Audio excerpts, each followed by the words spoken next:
Microphone test for Wayzata School Board regular meeting, January 13th, 2025.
Good evening.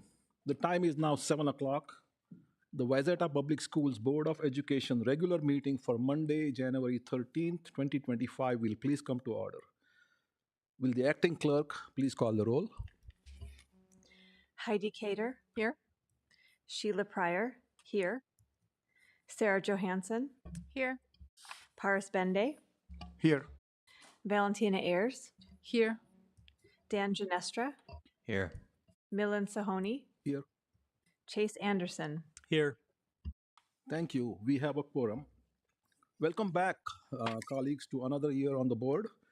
Your work on the board is always appreciated. Let us make this year a great one for the district. This evening, there is a slight change from the regular agenda. This first meeting in January is referred to as the organizational board meeting, where the board is required to elect its officers, the chair, vice chair, clerk, and treasurer, among other organizational approvals. This is required per state statute. The term of each officer is for 1 year. I'm acting board chair until a chair is elected, following which the elected chair will conduct the rest of the meeting. Let's begin with the election of the chair. The recommended action is to approve the board chair position for 2025 and until such time as election procedures are completed in January of 2026. Are there any nominations for chair?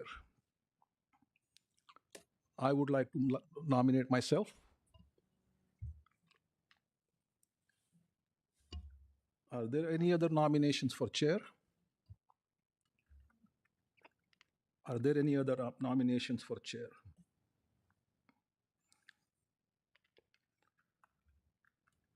Milan Sahoni has been nominated for chair. Are there any? I already asked that anyway. So, hearing none, Milan has been nominated for the role of chair. Is there any discussion? Hearing none. All in favor of electing Milan Sahoni as the 2025 chair, please say aye. Aye. Aye. Aye. Oppose nay. The motion carries. Milan will now chair the meeting till its end. We will now move on to the election of vice chair. The recommended action is to approve the board vice chair position for 2025 and until such time as election procedures are completed in January of 2026. Are there any nominations for vice chair? I nominate Heidi Cater. Heidi Cater has been nominated for vice chair, nominated by Sarah Johansson. Are there any other nominations? Are there any other nominations? Hearing none. Heidi Cater again has been nominated for the role of vice chair. Is there any further discussion? All in favor of electing Heidi Cater as the 2025 vice chair, please say aye. Aye. Oppose nay. Motion carries. Congratulations, Heidi. I will next call for the nomination of the treasurer. The recommended action is to approve the board treasurer position for 2025 and until such time as election procedures are completed in January of 2026. Are there any nominations for treasurer? I would like to nominate Sarah Johansson. Thank you. Sarah Johansson has been nominated for treasurer and nominated by Heidi Cater. Are there any other nominations? Are there any other nominations? Hearing none, Sarah Johansson has been nominated for the role of treasurer. Is there any further discussion? All in favor of electing Sarah Johansson as the 2025 treasurer, please say aye. Aye. Aye. Oppose nay. The motion carries. I will next call for the nomination of the clerk. The recommended action is to approve the board clerk position for 2025 and until such time as election procedures are completed in January of 2026. Are there any nominations for clerk? I would like to nominate Sheila Pryor. Thank you. Sheila Pryor has been nominated for clerk and is nominated by Heidi Cater. Are there any other nominations? Are there any other nominations? Hearing none, again, Sheila Pryor has been nominated for the role of clerk. Is there any further discussion? Hearing none, all in favor of electing Sheila Pryor as the 2025 clerk, please say aye. Aye. Oppose nay. Motion carries. Congratulations, Sarah. Congratulations, Sheila, and congratulations, Heidi. All right, we now have officers of the board for 2025. Thank you, Heidi, Sarah, and Sheila, for your dedication and willingness to serve. Also, a happy, healthy, and safe new year, everyone. I would first like to say thank you to my colleagues for your trust in me. I'm truly honored and know this is a heavy lift, which I cannot do without your help. In return, in collaboration with the administration, I promise to perform the duties of chair to the best of my ability, which while being focused on the district roadmap and the commitment to each and every student in the district. All right, let's move on to the business for tonight. The next item on the agenda is the approval of the agenda and the consent agenda items. Consent agenda items are considered routine in nature and will be enacted by one motion. There will be no separate discussion of these items unless a board member or a citizen so requests, in which event the item will be removed as a consent agenda item and addressed. The consent agenda items are listed in the materials. The recommended action is to approve the agenda and the consent agenda items. Will the clerk please take a roll call vote? We need some motion and second. Oh, yes. Is there a motion? I so move. Second. Moved and seconded. Will the clerk please take a roll call vote? Dan Ginestra, Yes. Sarah Johansson, Yes. Paris Bende, Yes. Sheila Pryor, yes.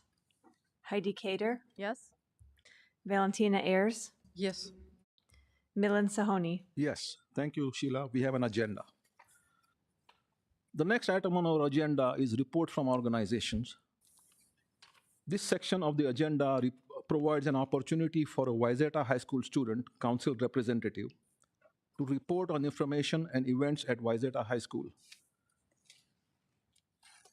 Peyton Moidle, Student Council Vice President, is usually here to give a report, but both Peyton and the President Marcus are indisposed. So Amy will read out a report from Peyton, I believe, right? Okay, thank you, Amy. This is straight from our high school students, so please, no questions, and I will do my best. Good evening. To start off tonight, I would like to summarize the Student Council's Winter Festivities Day held on December 20th. It was a huge success with incredible involvement from the Council's Senate, House, staff, and students. At the beginning of the day, Mr. Elmhurst, one of our band directors, and Troy the Trojan conducted the wind ensemble in some festive music. During the day, staff members appeared as elves, visiting classrooms throughout the school. Both students and staff members seemed thrilled and quite cheery about the whole event. The high school's YIG Youth in Government attended the 2025 YIG conference with more than 100 delegates in attendance. Student Council's freshman representative, Addie Winans, was voted to be the speaker of the Myers House. Wayzata DECA is holding an ACT prep event on January 18th, following their previous opportunity on January 11th. They are partnering with ACT instructors from Flying Colors Prep. Wayzata Theater just hosted the student written, directed, and acted performances of the 24-hour play festival on January 3rd and 4th, an annual fundraiser for the Drama Club. Both the 9-10 Music Man, and the spring play Romeo and Juliet are in production. The high school's Unified Theater program will be presenting Disney's Frozen this Friday, January 17th, in Auditorium 1 at 10:15. It should be a great time. The Wayzata speech team starts their season on the 18th with their first tournament. On January 25th, the following tournament will be held at the high school. Leadership meetings between captains of the high school teams are scheduled to have been a productive time for the student athletes. Spring sports captains practices, a time for captains to help lead their sport, are kicking off. With the end of the first semester coming up, there are a variety of opportunities for students to get support and continue to be involved in the school community. Lastly, Student Council is up and running with our spring events, Staff Appreciation, FMSC Service Event, Peace Day, Prom, and I cannot wait to share more details next month. Thank you and have a wonderful evening on behalf of Peyton. Thank you, Amy. So like Amy said, yeah, Sarah, go ahead. Sorry, can I make a quick comment? I just want to add, I know we're not supposed to attend, but it was super fun at YIG. We had the governor for youth and government this year, so that was really fun, which led the whole thing. And there were actually 3 students that were elected. For next year, we'll have the lieutenant governor, as well as the Speaker of Myers House, as well as someone else who, I forget who it is, but 3. So go Wayzata. We had a super strong showing. Sorry, thanks. Okay, thank you. At this point, I just want to remind folks in the audience that if you want to speak during the public comment section, please fill out a form that's in the back of the room there and hand it over to Amy to my right. So, all right, next item on the agenda is recognitions. I will join Dr. Anderson at the podium.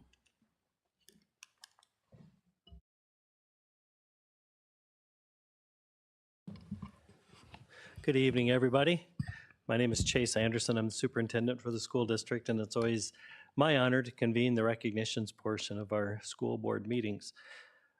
I think this is the first meeting in 16 and a half years where all the attendees at the meeting were perfectly assembled in one quadrant of the seating.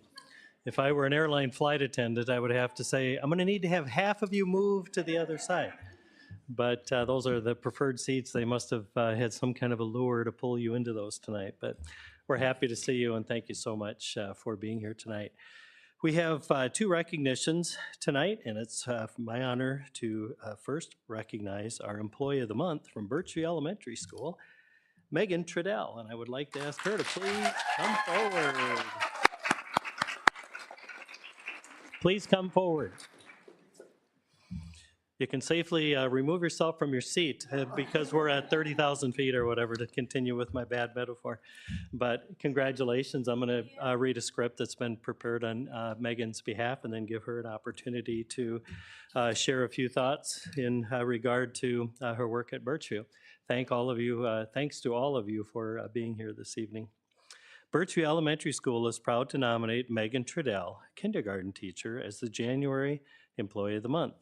Megan truly embodies what it means to be a Birchview Bobcat in every way, and our school is a better community because of educators like her.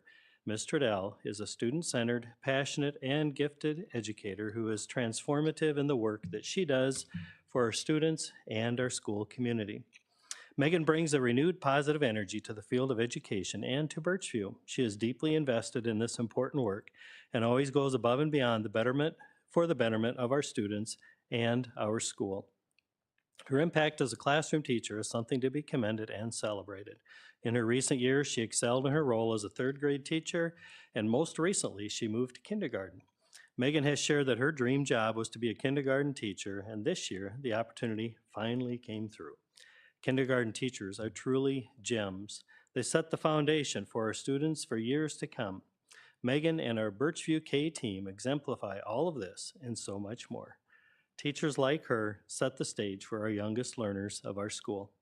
During parent-teacher conferences, a family shared their admiration for Ms. Treadell. They shared that when they dream of a kindergarten teacher of their child, someone to start their child's educational journey, they think about someone like Megan.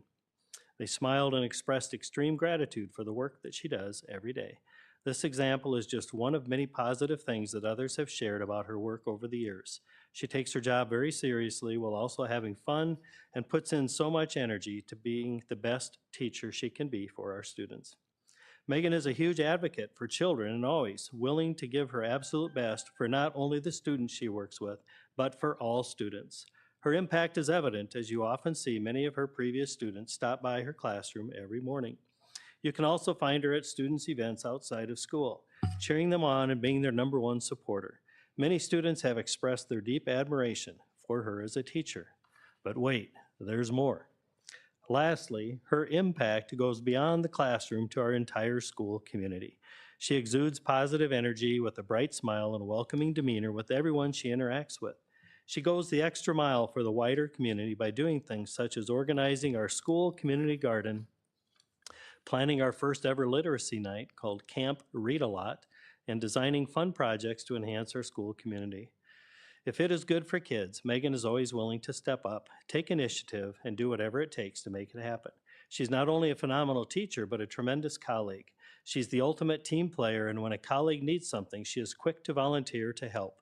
Megan has a unique ability to help everyone that she interacts with feel like they truly matter and thrives in carrying out our school goal of You Matter at Birchview.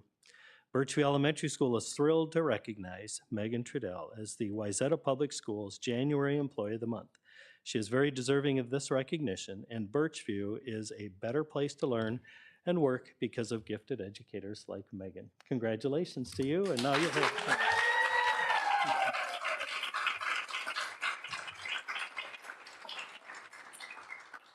Thank you, Dr. Anderson and the members of the Wayzata School Board. I'm so grateful for this moment to stand here and thank you for this recognition. I'm honored to be representing Birchview Elementary tonight. I knew the second I walked into Birchview that this is where I was supposed to be. It truly is a special place. Every day I'm surrounded with love and support, and I'm so happy to receive this recognition, but I want to make sure that I recognize the people that make this district second to none. I want to thank my principal, Ashley Farrington, for this nomination. I'm so proud to be one of Ashley's teachers. He is a remarkable leader. His commitment to his work raises the bar for me every day. He wants me to be the best educator I can be and supports me in achieving each one of my goals. He leads Birchview as a true advocate for children, and his commitment to equity is something that inspires me daily. I know exactly why this recognition is so humbling. It's because of my Birchview colleagues. They are the best of the best. And when I got to Birchview 7 years ago, I was amazed by the extraordinary educators that I worked alongside. I credit so much of this to them. To my third grade colleagues, Trina Snow and Brooke Gibbs, thank you for your constant care and for teaching me.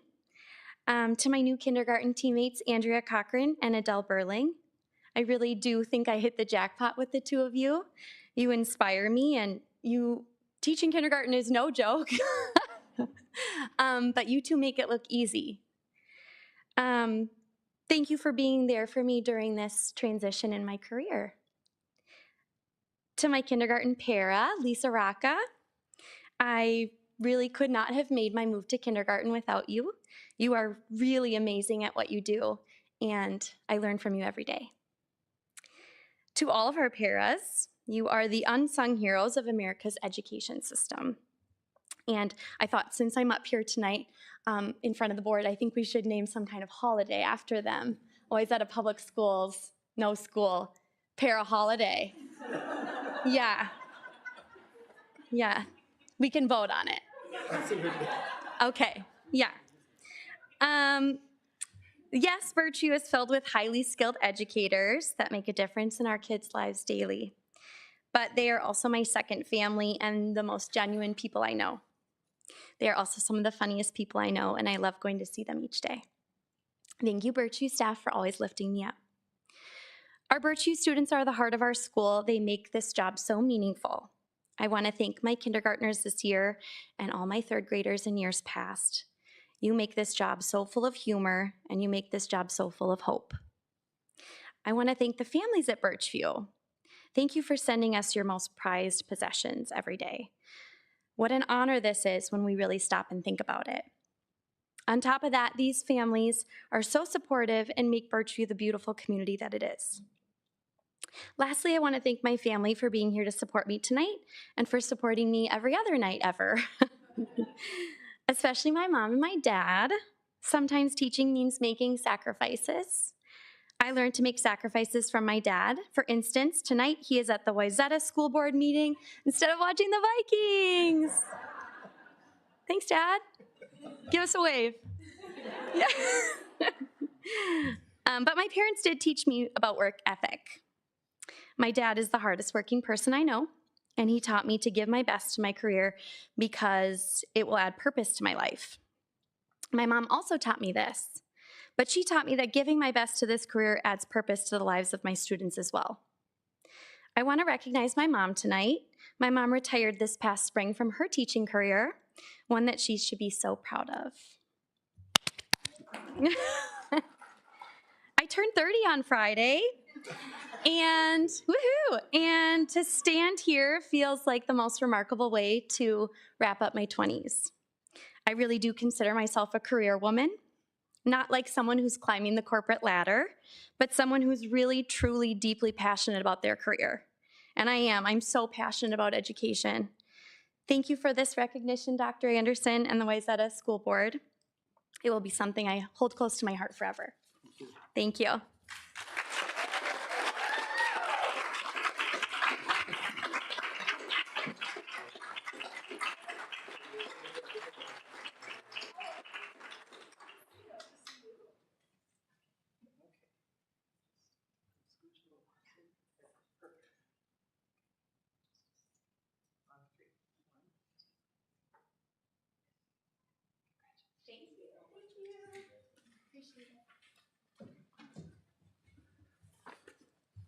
Congratulations again, Megan, and to the cheering crowd that's here tonight. Thank you so much. It's one of the bigger support crews we've seen for a while. And I just have to say, as the dad of a Wayzata alum who is also a kindergarten teacher in another school district, I can relate to the importance of that launch and getting students off to a great start. So Megan, thank you and your teammates for all that you do to help those little ones get launched into that long journey through high school graduation. And to parents of kindergartners who may be listening in, it comes really quickly. And it's amazing how fast those years zip by. So thanks so much for being here tonight, and we greatly appreciate everybody's hard work. And Megan, enjoy the moment, and congratulations to you. We also have one other recognition this evening. At each school board meeting, we recognize those individuals who have indicated their intent to retire from Wayzata Public Schools, and we have 4 of those individuals listed in our board packet tonight. I have not spotted any of them here, but if I missed anybody, feel free to come forward. Karen Arkestein, who served as an administrative professional in our Welcome Center for 13 years. Caroline Gosson, administrative professional in our Human Resources Department for 20 years. Kathy Emsley, a paraprofessional at Kimberly Lane, 14 years. And Leanne Jasper, art teacher at Wayzata High School for 17 years. And even though they are not here this evening, could you join me in giving them a round of applause?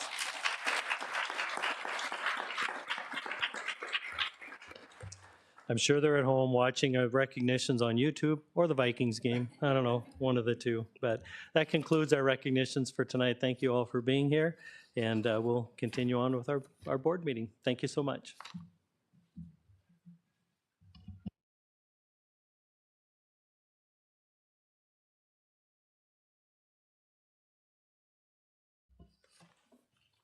Congratulations to the honorees, and thank you, Dr. Anderson. All right, we have now the highlight of our regular meetings, the school spotlight presentations. Tonight, we are joined by Birchview Elementary, and I'll turn it over to our Executive Director of Teaching and Learning, Dana Miller, to make the introductions. Dana? Thank you. Well, first of all, I'd like to say congratulations, but I have 4 children, and I'm not sure I would miss the Vikings game to come to this, so I tip my hat. I guess only work and a boss would have me here, so I will be here. A Packer fan boss, I might add. So with that, thank you. And tonight we do have Birchview Elementary here, and as you all know, the district continues to prioritize the development of highly effective professional learning communities, as we call PLCs, as a key strategy for achieving high student outcomes and enriching the daily learning experiences for all of our students. At Birchview Elementary, Principal Ashley Farrington, along with his very dedicated staff, have been focused on strengthening teacher collective efficacy through a growth mindset and targeted approach to their PLC work. The 5th grade team, in collaboration with their literacy coach, is excited to showcase this progress, particularly their innovative literacy rotations aligned with their PLC goals, and are here to do that with us tonight. So with that, I will turn it over to Principal Farrington and his team. Thank you.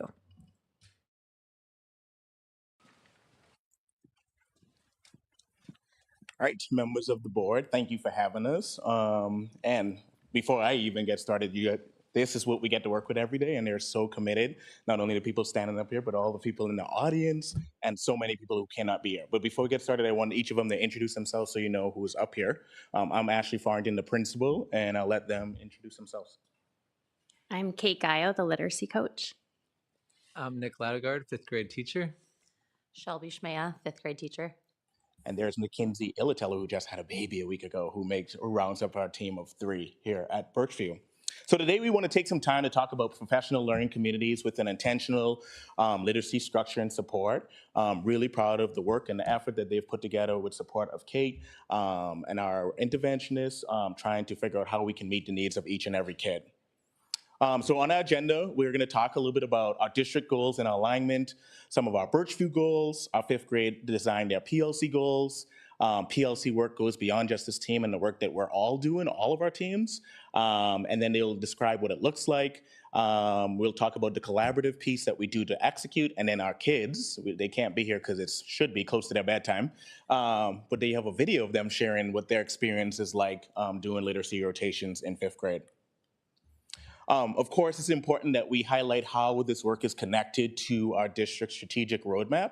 And so today we're focused on strategic directions number 1 and strategic direction number 2, ensuring a high quality daily experience for each and every student and delivering high quality instruction that leads to high academic achievement for all students. At Birchview, we talk about how we want all students to thrive and reach their highest potential in an inclusive, safe, and supportive environment. So everything we do leads back to our core focus. This map shows the Birchview experience, both on, we talk about at the beginning of every year, our student experience goal and our academic experience goal. When we were here the last time, we talked about our Birchview Garden, which highlighted that student experience part. And today we're gonna focus on our academic experience. And all of our teams are engaged on this intentional focus around reading and really diving deep to make sure all of our kids are succeeding. So today's presentation will be focused on that. You can see here our 2 goals written up there, our student experience first. We want all of our kids to say that they have a close friend at school. And secondly, we want 100% of our kids to meet their literacy goals designed by each of their PLCs. I'm gonna pass it on to Shelby, who will talk more about what this process looked like. Thank you, Ashley. So 5th grade met at the start of the school year along with all of our grade level PLCs. Come up with a goal that would guide us this year, specifically in literacy. And so we wanted to align our goal with the building site goal as well as with the Minnesota state standards.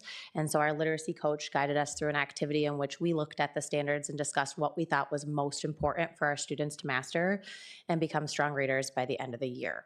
And so using those factors, we came up with this goal. Through intentionally structured small group instruction, all students in 5th grade will be able to make inferences about the text using evidence as measured by a common grade level passage assessment in order to grow or support their literacy skills by May 2025. A few things to note, we said all. We believe that all students can learn and all students will make growth by the end of the year. And we also wanted to hone in on inferring. Though we focus on many comprehension strategies in 5th grade, we believe that this one is most important as it impacts their ability to read every day independently, and it allows them access to other comprehension skills as well. All of our grade level teams participate in PLCs or professional learning communities. Those are focused around the 4 guiding PLC questions. What do we want all students to learn? How will we know they've learned it? What will we do when they haven't learned it yet? And what will we do when they have learned it? So this is what we refer to at Birchview as the PLC flow map. This is what guides our PLCs throughout the PLC process. Last year, a lot of our learning and professional development was around questions 3 and 4, thinking about how will we respond when some students do not learn it, and how do we extend the learning for students who've already shown proficiency. This year as a building, we are really refining and strengthening our Tier 1 instruction. That's our core instruction, what all of our students receive. We did that in the fall by really examining our state standards and looking at our essential standards and skills. And then teams are working on developing intentional, formative, and common assessments. Those can be quick, like exit slips, or they can be end of unit summative assessments. And then most importantly, teachers are thinking about how we can teach differently and think differently about our instruction to meet the needs of all of our students. We know the curriculum is a wonderful resource, it's a great tool, but it's not going to meet the needs of all students. So what can we do collaboratively to make sure we're meeting those needs? And that is when I'm going to hand it over to our 5th grade team. They have spent some time within their PLC thinking differently to meet the needs of their students. So if you were to walk into the 5th grade pod at Birchview, this is what you might see. On a Monday, we would start reading off for the week with a whole group lesson. This is kind of a traditional way of teaching reading. The teacher is in front of the class introducing a new skill and modeling what this looks like for students. Following the lesson, we would have independent reading time and students would practice this skill in their own IDR book.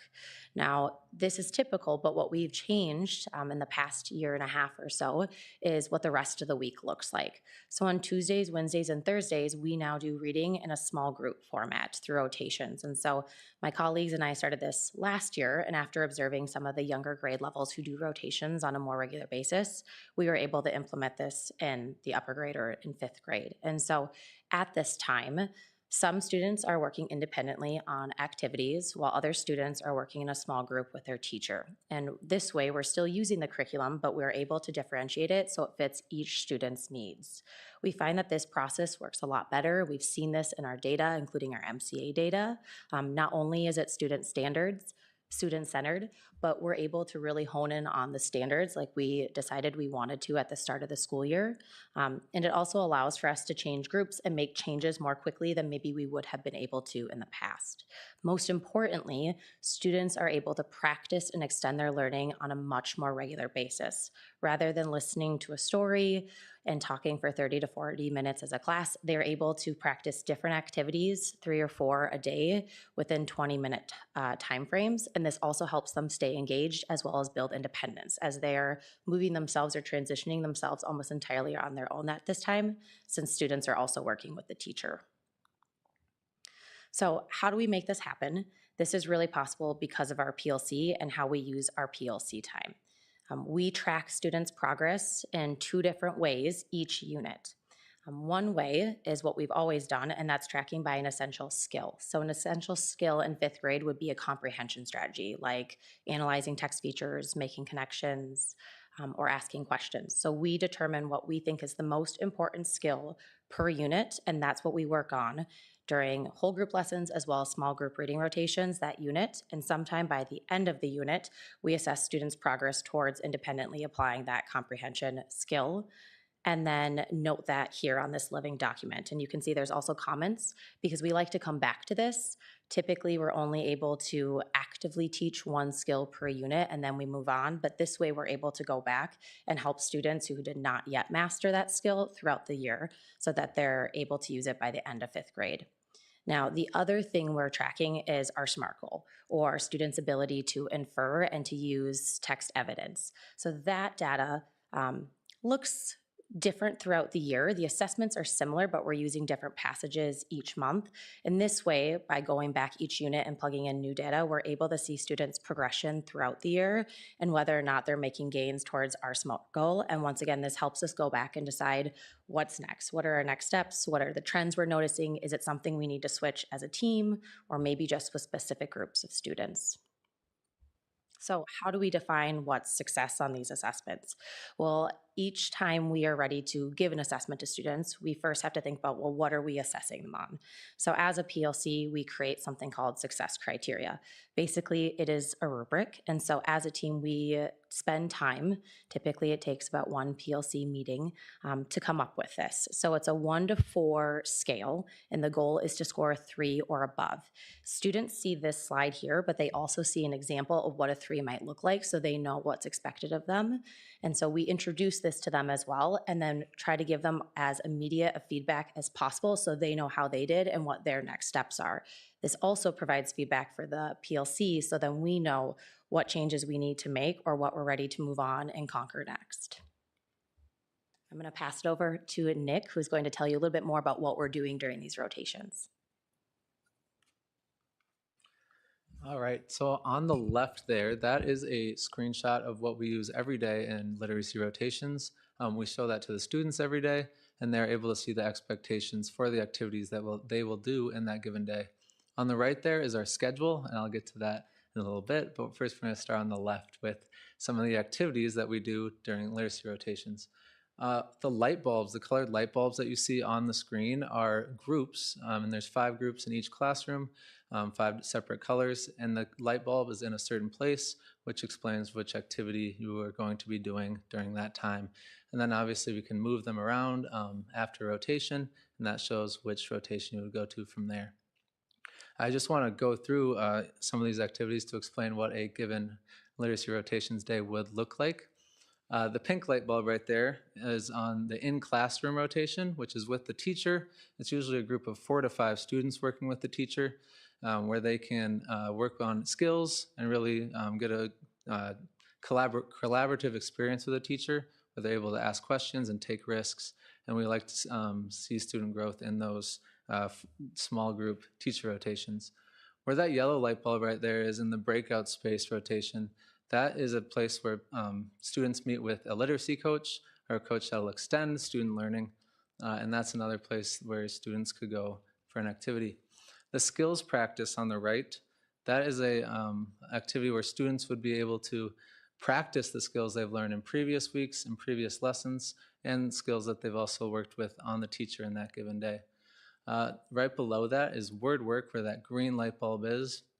And word work is really our word study curriculum, but it's more individual practice. And so we see we're practicing with students there through parts of speech, figurative language, figurative speech, word parts, and that's a really good way to build student learning of literacy as well. If anyone has questions about that QR code up there, that connects to that skills practice lesson, where students are able to scan that, and then they're listening to a read aloud of a story, and through that they are recording questions and having observations about the main character and setting. So if you had a question about that QR code, that's what that would be right up there. And then our last activity that many students do throughout given literacy rotation is IDR, or individual reading, where we want students to really challenge themselves as readers. And we're also encouraging students to read different genres of books, because we know many students love fiction, comic books, and those graphic novels. We're really making sure to extend that learning beyond that as well. On the right side here is our schedule. If we see that Monday through Friday image, every Monday, like Shelby said earlier, we do a whole group lesson where students are learning from a teacher, and the teachers are displaying the information. It's more of a standard teaching lesson where we are giving most of the information. Tuesday through Thursday is that small group literacy rotations, which we see the image of on the left. And then Friday is usually when we're assessing students or meeting with them as needed. One thing we really like about this schedule is it gives us the gradual release model, where Monday is more of an I do as a teacher. I'm giving the students a lot of information, and it's me as the distributor of the information. Tuesday through Thursday is more of a we do, where we're working with students in a smaller group, where students can collaborate, ask questions, and they really feel free to take more risks. So we're working together collaboratively to learn information. And then Friday is more of the you do. Can you take that information and then apply it to an assessment?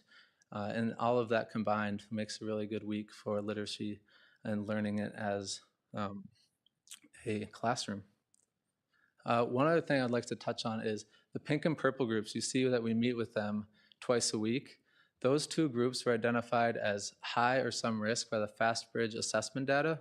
So we want to make sure that they get the instruction that they need in a given week, so that they can, we can meet their needs as a learner. That yellow group also was identified as the lower risk group by the FastBridge data, and we meet with them twice a week. They meet once with the classroom teacher, and then once, as you see in the image to the left, with the literacy coach or another teacher to extend their learning, so we can meet their needs as well as learners.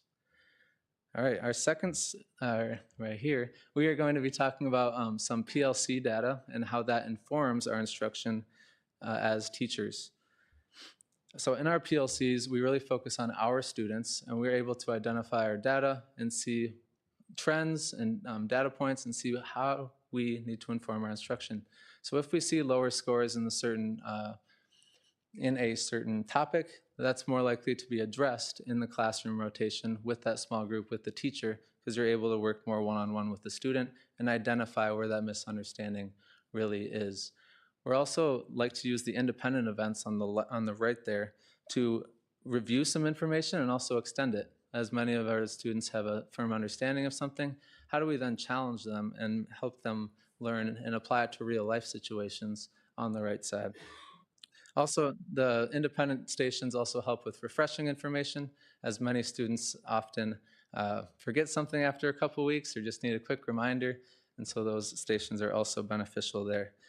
Another thing we like to highlight, and I think Shelby touched on it earlier, is groups are constantly changing, and that's another important part of our data, is students are not always going to be in the same group. We need to always be changing our groups and making sure students are getting the instruction that they need, and we are able to adapt to them in that way. All right, and then this is the fun slide, the student slide, where we're able to see some of it in action. In the top left there is IDR, independent reading. We're able to see that in two different ways there. We have both a physical book and reading on the iPad. On the bottom left there is book clubs, which we see Kate doing, and she meets with students to extend their learning and challenge them as they're reading a like book, and then they come together and talk about it. Those two middle images there are word work. We see students working on a word work packet there. I think that day was specifically on homophones, exciting stuff. And then on the right, we have skills practice, which we see on the top right, a student listening to a read aloud and then identifying character traits. And on the bottom, we see a student playing a game, working on a similar skill.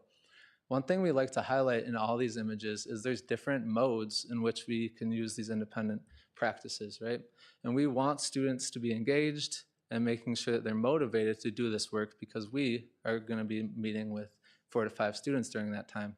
So we need to make sure, or we like to make sure, to include gamification and fun apps, and not only just paper pencil like we see in those two middle pictures, but also some games that help them stay motivated and engaged to accomplish that learning as well on the right side.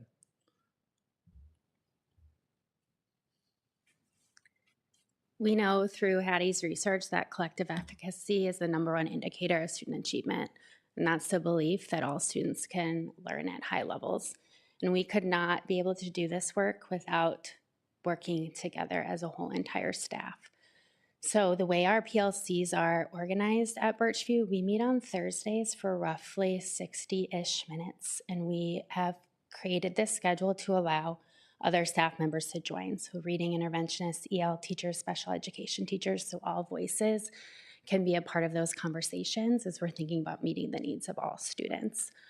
This larger PLC group allows for different resources to be shared, different expertise to be tapped into, and that has really allowed our PLCs to flourish at Birchview. Not just, I know we brought the 5th grade team, but that goes for all PLCs and all grade levels. You want to add? And so with that, we get to hear from our kids. And we always want to talk about the student experience, right? We come up with these great, grand old ideas in our PLC meetings, but how are they living this out? How is this meaningful? So the 5th grade team interviews some current 5th graders at Birchview who talks about what does literacy rotation look like and feel like for them. What do you like about the teacher time small group rotation? I like the small group better than the big group because it's easier to make mistakes because there's not as much people watching. And if you're with a big class, if you guys might be at a different level. So I think that it helps you most when you're at a small group, and most people don't really raise their hand a lot in like big groups because they probably are like shy or are scared to talk in front of someone. So I think that helps you most with reading groups. Awesome. Thanks, Marcella. How have small group rotations with the teacher helped you as a reader? They've really helped me understand my reading more after I used to kind of like just rush through books just to get them done, but now I'm looking forward to rereading books. Like if rereading would be better because it would just help you more understand. And in our small groups we reread a lot of stuff and it really it soaks in. How have reading rotations helped you as a reader? Helps me understand certain words better. For example, word study. It helps me understand homophones, hyperboles, and other metaphors and stuff. How have small group rotations with the teacher helped you as a reader? Helps me understand the plot and settings and traits of a character inside of our books that we read. How has the small group teacher time rotation helped you as a reader? It's helped me because it's like when an adult sits next to me, it makes me feel more motivated and like motivated to learn and stuff. How have reading rotations helped you as a reader? They make me feel independent. I like seeing my assignments. I like getting my assignments back and getting a good grade. It just puts a smile on my face. It makes my day. Yeah. That's just a few of the voices that we get to work with, and I'm sure if you would approach many of our fifth graders, they would say the same thing. Like Shelby alluded to, we started this last year. Our data really showed, oh, this is something we want to invest in more heavily. Nick was new to Birchview this year. It was just a team of two, and he jumped right in and was able to help. And I think he can talk about how that experience has helped him as a new teacher. Our pods offer us an opportunity to do things like this. Kids are able to move from class to class.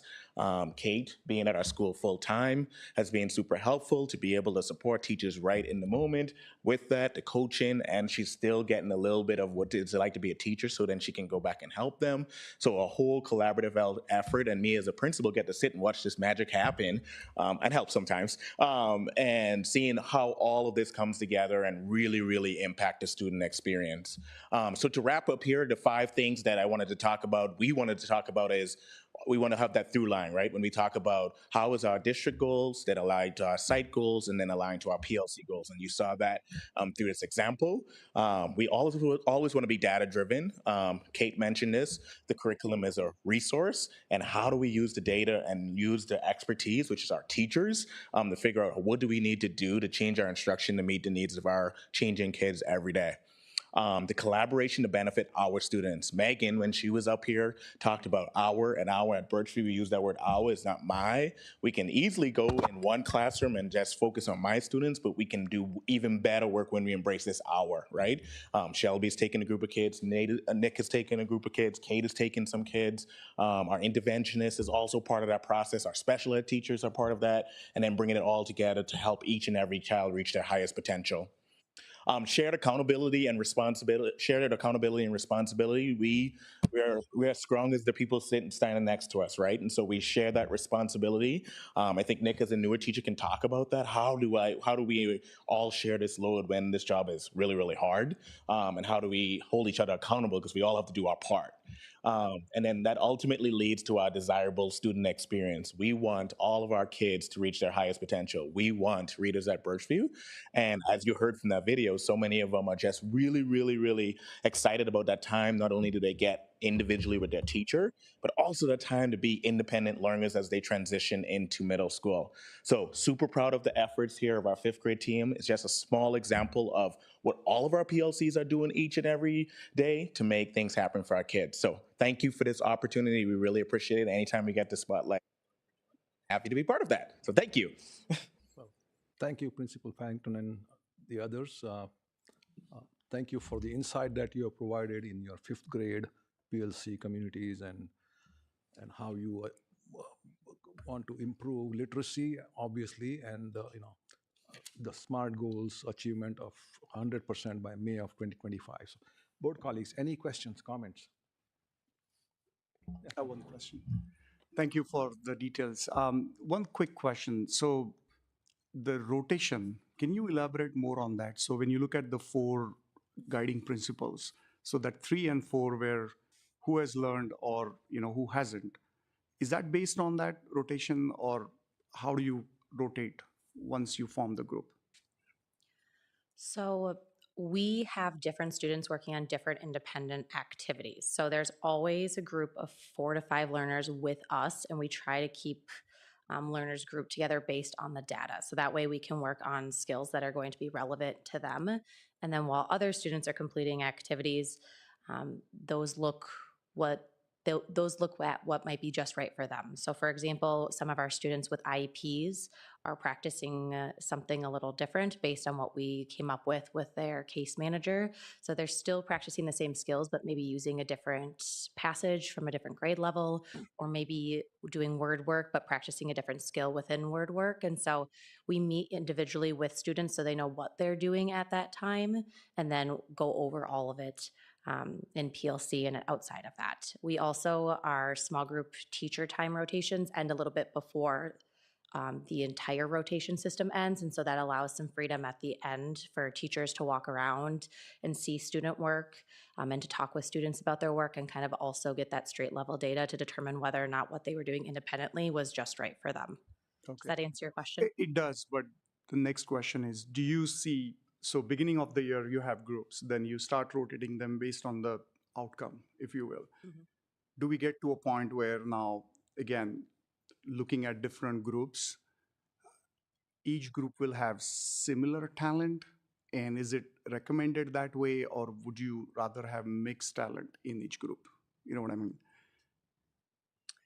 I think we have a little bit of both. We do see it's really fluid and it really depends on the skill. And obviously, no two kids are just alike. And so I would like to say it's a little bit of both. In some skills, it levels out and the class as a whole is scoring about the same. And then in some regards, different students have different things they're working on. And once again, we might have to work with some students in addition to their 2 teacher time groups, or we might have to extend the learning even further than what we had planned. Team, I don't know if there's anything else you want to add on.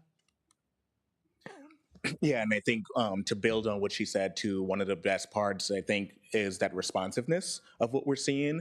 I think having that data tracking sheet gives us the opportunity to go back and see some trends. If the trend is so large enough, then it's like, oh, we need to pause and take it for a second because wondering is something that our kids haven't figured out. So we need to do a more whole group reteaching, or all of our kids have gotten it already. So we need to start doing more extension. So the data, one thing that's super good about the PLC process, it allows us to keep on coming back to that because really that drives what we do next, right? Whether we need to slow down, whether we need to speed up, whether we need to change. And then the activities too. Inferring is a big deal, right? 12th graders, college students, us as adults, we infer all the time. So we know this is a lifelong skill that they will need to do. And so how do we keep practice activities within that rotation so they're doing that all year long? Because we know that that's something we need to be secured, right? 6th grade teachers will tell us what's the number one thing that we need our kids coming into 6th grade is knowing some inferring, and how do we provide evidence from the inferences that we're making about a text that we're reading. And so it's like Shelby said, it's a balance of both and always using the data to continue to keep it fluid. Okay, makes sense. I also think there's power in having mixed level groups, and that's why Mondays are really important to us because it is the whole group and kids are learning from everyone, not just the kids in their group or the teacher. So they're working with other kids through different culturally responsive protocols and sharing ideas and things like that, as well as Fridays. And oftentimes too, we sometimes have to flex, like if we're reading a book and we can't finish it in one day, or it's not realistic in terms of engagement to read it in one day, we'll do reading as a part of our writing block as well to fit that in. And once again, then they're working with a large student. So they definitely get the chance to do independent, small group, and whole group with very mixed abilities. Great. Yeah, thank you. And that's where my question was, with the mixed skill set or mixed group, that experience will continue. And it's not like at the beginning of the year, there is one group, but then as you get towards May, now you have different groups, but then one is, excelling versus one is struggling, then it gets a little bit different experience. But sounds like that's not the case. It's really the mixed composition. Yes. So perfect. Thank you. For asking. I'd like to have a comment. Sheila, go ahead. I'm really enjoying hearing about all the PLC work that the schools are doing, and there's so much to love here. I really just, to think about the work you guys are doing, it's adaptable, it's responsive, there's sharing of knowledge, it's collaborative. There's so much, good things coming out of this, and I'm excited to, hear more, and I hope that the students are really, that you're seeing progress and you're seeing, good outcomes from all of this.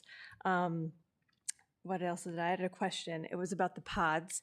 My students did not go to Birchview. Are the pods somehow different than the other elementary schools? Mhm. Can you tell me more about that? Yeah. So the pods is what make Birchview Birchview. And it is a bigger classroom that's separated by furniture. So we have 4 classrooms within one big space. Right now in 5th grade, like I said, we only have 3 sections right now. So we actually have the luxury to have a breakout space. When we did a big renovation in 2021, we really enhanced the pod to keep the acoustical noise in one space of the pod. And the furniture that we bought allows us to make it bigger or smaller when we need to do that. And so everybody walks into Birchview and like, how does it all work? And then you walk through, like, oh, this is how it works. Our teachers, as you can tell, are collaborative. They kind of have to be lockstep with one another. They also describe it as the best professional learning experience that you ever get, because you get to watch each other teach all day long. It allows so much flexibility for space. Our kids also really like it. You have this little community within a bigger community, right? The 5th grade teachers now know all of the 5th graders, and that's something that's unique, right? The Birchview. The 4th grade teachers know all of the 4th graders. So it's really, really cool. I get really excited I get jazzed talking about it, because it offers this opportunity to be collaborative. It offers this community. That's what we're about. And it's fun. It's really fun. That sounds challenging, but also like, yeah, done well, that it helps in, again, with the collaboration. As teachers, do you find, I know I've heard, other teachers in the past say it's so hard to get to every small group, but with the new organizational structure and the PLCs, and it sounds like, yeah, students are going to different teachers. And so is that kind of lessening the load and allowing more focus where it's needed? Yeah, I would say so. And then in addition to the time we have allotted, we also use our when or what I need block. So rotations move into that, but we've purposely scheduled groups so that kids who are receiving other services at that time are not missing their reading group. And so the first half or so of our win is students continuing to work on literacy. And then by the time that hour and 15-minute block or so is up, we're ready to get up and move a little bit more and talk a little bit more. And so then we have some more activities that are geared towards what their needs are going to be in that moment. Yeah, and I feel like the timing works really well, and it depends a lot on what the students are doing when you're not there. So when you're meeting with those 4 or 5 students, are the rest of the students engaged and doing what they're supposed to be doing?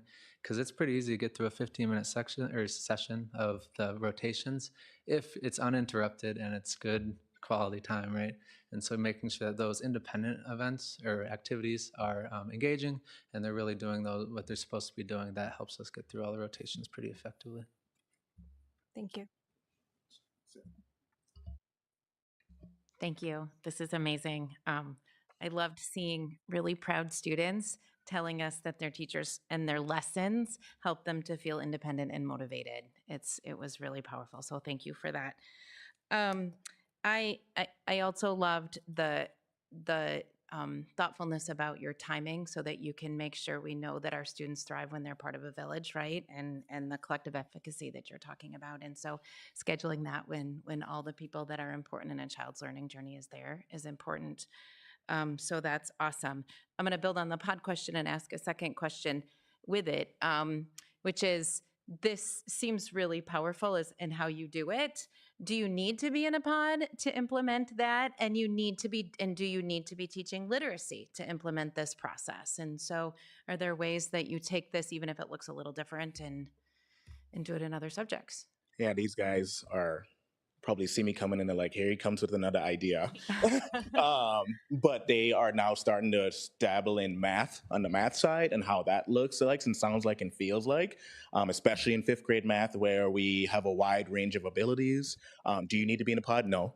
I think you need an effective PLC to do it, to make it happen. But the criteria is not a pod, although I do have a bias towards the pod right now. Thank you so much for coming. It's always really exciting to see the students. And I think one of the standout comments to me is that this work helps the information soak in, which is really, really, like, getting that deeper learning is really important. My question, I just lost it. My question was around PLCs. So for us, it's great to see, I'll second what my colleagues have said about the PLCs, and it's important to understand that the investment that we're making in it as a district is worth our time. So seeing this is really, really important. I appreciate seeing that. Tell me, it sounds like it's working really well for the teachers. I'm gathering from the students, it's working for them as well, but talk to me about their engagement and what you've seen as a change in their learning engagement as you've implemented PLC work. I think one challenge we've had in the past has been engagement, especially during our literacy block. The way that our curriculum is structured is typically we read a book out loud to the class, stop and talk at several points, and then discuss more afterwards. So it's a lot of turn and talk, and it's a lot of sitting and listening. And not every prompt is going to make sense or be something that's going to work for all students sitting in front of you. So I think just by changing it so it's in smaller groups, kids are more engaged because they understand it more. It's not too boring or too hard for certain students. And then we're changing what we do every 20 minutes. They're fifth graders. Sitting for any extended time is hard. It's true for us in staff meetings as well. And so to be a fifth grader and to do it is not easy. And so I find that the movement and the change is helpful. And then they're able to focus in more on what in front of them rather than lose track of what they're doing and maybe not apply their best effort. I think like Nick said too, we really try to listen to the students and get their feedback about what they like. And we've learned that they really like feedback. They want to know how they're doing. So they want those check-ins and they want to turn in work and to hear about how they did. And then they also like different modes. So we've tried to do different activities every week. We'll try and keep it consistent. So skills practice activities will look the same Tuesday, Wednesday, Thursday, so it's predictable. But then the next week, we're going to try something different. And then we just kind of use that to determine what's best each week. Yeah, to build on that too, one of the pieces that I think has been, as an observer walking in, when we first adopted our Center for Collaborative Classroom CCC curriculum, we noticed that the length of time that our kids were being asked to sit and get was too long. And so this team, again, running into that idea, and I think some of their frustrations in terms of kids aren't engaged the whole time, so what can we do differently? And like some of the students mentioned, I get more time with my teacher when I'm in a group of 5 versus if I'm in a group of 25. And I think that's the biggest difference. Whole group instruction, there's a place for that, yes. And small group instruction, in my opinion, is the way to move the needle, right? When kids are able to get their questions answered directly by a teacher and adult, and on the reverse side, like Nick mentioned too, they're also working independently on meaningful, relevant activities to them as well. So a balance of both. Yeah, we also use our PLC not only to just look at data, but to come with new innovative ideas on how to work on independent work. Something that we also do after every rotation is we check in with students. What did you think of that rotation? Rate 1 through 5. How are you with your voice level? How was your engagement? How was your independent work? And so when we see that that hand through 5, if we see a lot of 5s, we're more likely to implement some of those independent activities going forward because it shows that they're engaged with it. Yeah, of course. Well, thank you so much for being here. It's great to hear always from the different schools and the great work they're doing. My question revolves around the books that students are being read or reading themselves. So kind of to what extent do students get to pick what books they read, or is it it's read aloud to the class? The teacher selects that kind of choice versus kind of that's the theme for the day. So for teaching purposes, we're using the Being a Reader texts that are provided with us. We have made changes to those in the past if we feel it's necessary, and there are some recommendations per the teaching and learning department for things to swap out with as well. And then once again, we collect a lot of student feedback. So one thing that students tend to do at some point during the week is read a passage on their iPad, whether it's from ReadWorks or Common Lit, and we try to find passages that we know are going to be of interest to them. Lots of sports, and seasonal things. But then in terms of when they're picking their books, they always have a guaranteed 20 minutes of IDR, independent reading time. And we tell them at this time, and we teach them how to pick these types of books. You need a just right book, and we change the genre depending on what we're practicing in class. So sometimes we might ask that they read a nonfiction book, other times it might be a chapter book. We also want to make sure that students have and foster a love for reading, and so we don't want to be telling too often. And so outside of this time, we also have a lot of choice reading. The fifth graders love reading, they love hearing read alouds, and so we also do read alouds for fun and let them vote on the books we read to the class. And then, like I said, there's other times, maybe after a writing prompt or during WIN, that they have choice reading, and then it's entirely up to them what they read. All right, thank you. I'm just curious when the teacher finds enough time to grade and give feedback to all students. Yes, it sounds great, but where is one teacher? How does she do that? Or does he do that? Like I said earlier, our PLC and sometimes we are collecting data or working together to collect data during those as well. And we have a group of four to six people there during those PLCs that'll help us put that data into those spreadsheets. And then from that data, we can plan together some of those activities.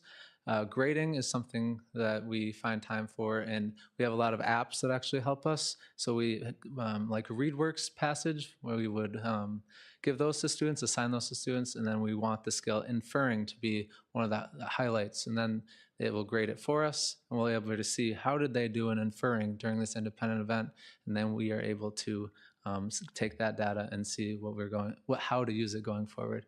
So apps have been really helpful, and then we use the PLCs not only to look at data, but also plan going forward. We started this last year, and my teammate, and at the time, her and I, we were a team of two, we found that it was a lot of grading and a lot of creating assignments. And we asked ourselves constantly at PLC, how can we change this so that we are responding to data and we are doing other parts of that PLC flow map? And one thing we've discovered is no matter what, when you start a process, you're going to have to do a little bit of front loading, but then it pays off in the long run. But also we've thought about, well, do we need to grade every single independent activity they're doing, or can students have some accountability and start grading on their own? So we've tried different things where we have students help grade, and not everything is necessarily graded at the elementary level. A lot of it is just looking at it and talking through it with the students. And so, like I stated earlier, oftentimes our teacher rotations will end before small group independent stations end, and I will take their assignments right away and begin looking through them. And then if there's things I have questions about or things I want to follow up with, I'll call them up right away. So sometimes I'm looking at it and responding to it within that day. And then I think something really awesome about our PLC too is, yes, we PLC during our hour on Thursdays, but we really are living that, and we PLC in informal conversation all the time. And so I think, like Ashley says, when you have an effective PLC, that's also a part of it. And we've just been able to build a system where it no longer takes as long. Thank you very much. Thank you. Okay. I have a couple of comments with respect to the last video we saw. That kid at the end was going like this and like this. He never fell down. So is there like a built-in gyroscope that he has inside him? He's talented. I was saying, he's going to fall down at some point. The second one is about the class, the smaller classes. I think that really tells you from the kids how important smaller class sizes are, right? They are very, very fond of smaller class sizes because they can do so many things better than from in a bigger class. The question I have comes from my background in project management. So when we do project management, we keep track of the tasks and the timeline. Based on your goal for 100% success by May of 2025, how confident are you that you can get there by that time? TBD. No, no, we're working towards that, and I think it's always when you're setting smart goals, and especially in the system that we're in. If we're not targeting for 100%, what are we doing, right? And so I think right now, as we look at our data, we're looking at them constantly. We're actually doing our mid-year fast assessments here coming up tomorrow, and that will be a good mid-year check. How are we doing? Where do we need to tweak? I think after we get that data, we'll be able to make a better decision about where we're at. But we're always where we start, and with that belief and that mindset, we wanted to start at that 100%, because if we're saying only 90% of our kids are going to do it, then I don't know what we're doing. That's already telling me and us that we're giving up on 10% of our kids, and that's not what we're about in Wayzata, and that's definitely not what we're about at Birchview. So to answer your question directly, it's a work in progress. Will we make our goal? We don't know yet, but we're going to work really darn hard to make sure we get pretty close or make it. And something about those documents too is because we return to those data tracking sheets so often, we can see where we need to improve as a team and what we need to do differently. And so once again, we return to a lot of this and we can update it as we go. So for certain students, like I said, we're really responding more to that question 4, how are you going to extend the learning when kids already know it? But on those sheets, we also really want to focus on what do we do when they haven't learned it? And so that's when we go back, and then as they are demonstrating proficiency, we count them towards that goal, because it's not just about that one test, that one assessment, it's about their overall growth. Okay, thank you so much, and thank you for coming here and spending your time enlightening us as the board. So thank you so much. Thank you. We really appreciate the opportunity. We appreciate everything that you do for our district. Okay.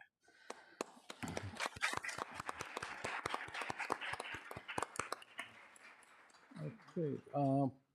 Amy, do we have anybody from the audience? No, so nobody to speak at the podium.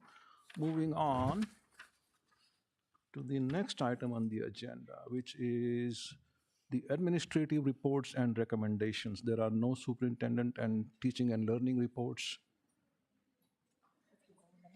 Yeah, guys.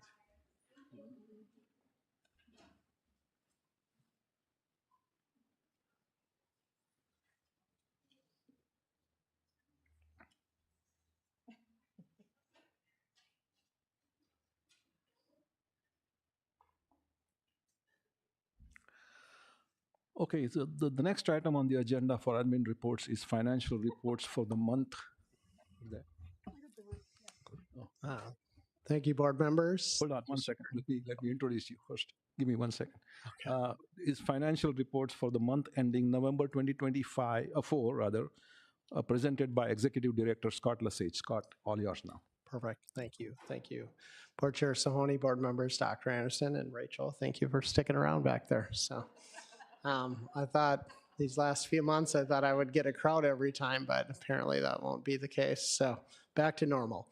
Anyways, I don't spend a lot of time on this first page, but just some things to note before I dig into page 2. These are numbers through November 30th. So in accounting, we're always kind of lagging behind for obvious reasons with bank reconciliations and tying things out. So this is through November 30th. As I've always said, if there's anything that's critical, we meet as a finance committee of the board.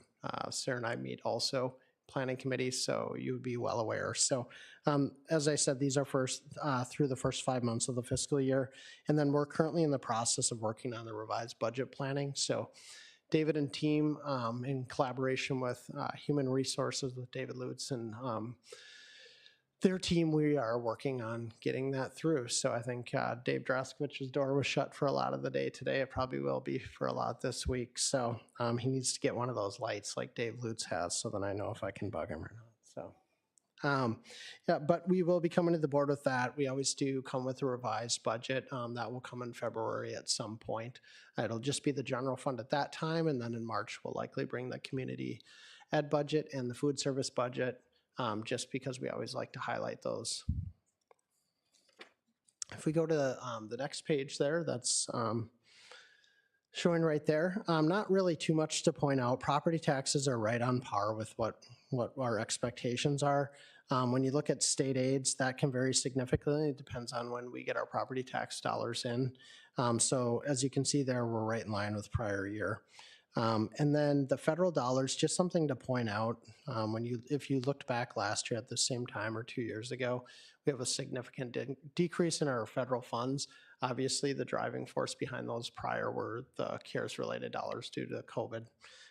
Another reduction in there is that we're using roughly 1.5 million of federal dollars that we're using to pay tuition bills for state special education dollars, because it allows us to generate some additional revenue the district wasn't prior. So just something to note on federal dollars. Miscellaneous local revenue, pretty right on par. That can vary a little bit. Hopping down to food service, we're pretty in line with prior years, as I've mentioned at each of the board meetings. This is kind of a change for us because it went to the free lunches, and so that's why you see the vary from 2 years ago, but we're more in line with last year. This can be for a lag of when those get submitted through clicks through the state of Minnesota to get reimbursement. Community service it seems in line with prior years, and then debt service, that's usually pretty right on. So going to the next page. This is the time of year, as I've mentioned, the last few months, we really are watching to see where salaries and benefits are at. As we know from budget presentations, we're a service or people-oriented industry, and so those are where the majority of our costs are, roughly 71, 72%. So as you can see, their salaries are spot on with prior years, so we feel pretty good about that. With revised budget coming up, David was just talking to me today as he's analyzing the different areas. He feels really positive about where we're at.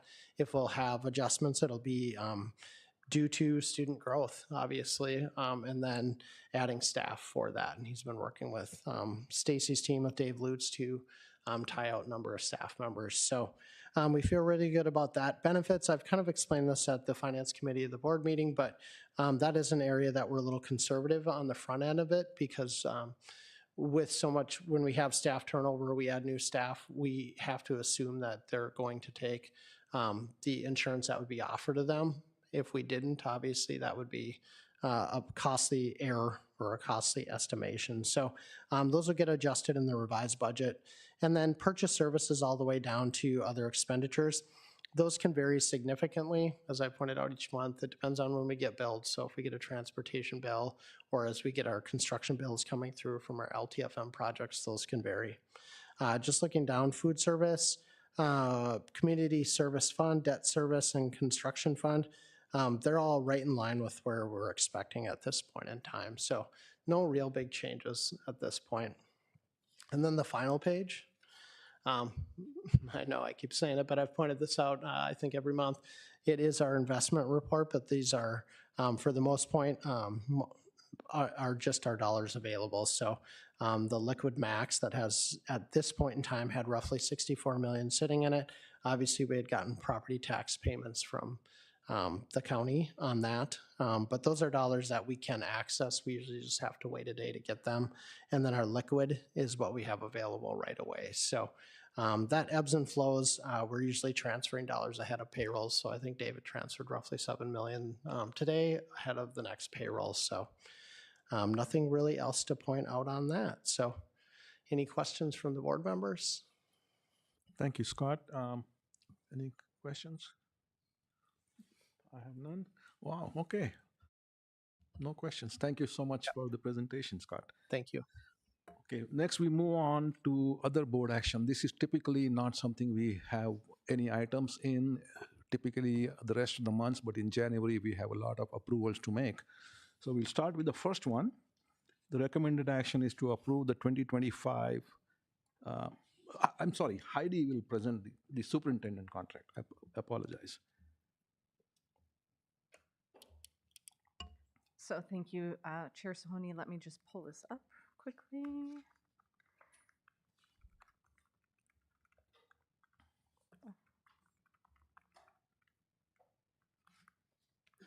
Okay.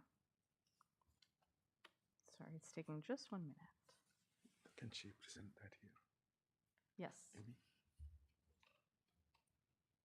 Can Amy present that here? Do you want to, I don't think there's anything to present from Amy, so it's from me.